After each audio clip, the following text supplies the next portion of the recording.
Pagkagising ko nga sa umaga, ito at nakita ko napakagandang sikat ng araw, kaya kinuhanan ko rin to agad-agad.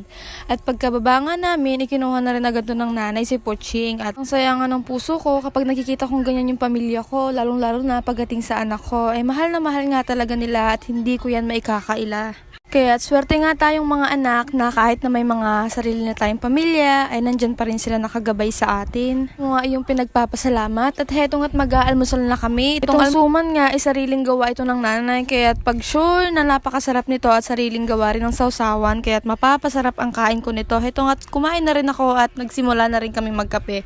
Pagkatapos nga nun, pumunta na rin kami sa center ng barangay namin upang ipacheck up nga itong si Puching. Ngunit pagdating nga namin doon, wala nga doktor, kaya umuwi na lang din kami. Mga oras nga din na yan, napag-isipan na nga din ng mama na dumiretso na nga lang din daw kami sa bayan upang ipacheck up si Puching dahil siya ay inuubot sinisipon. At nung pagkawi namin, sabi ko nga ako'y maglalaba dahil napakarami na naming marumi at ito nga't nilabas ko na yung mga aming tray.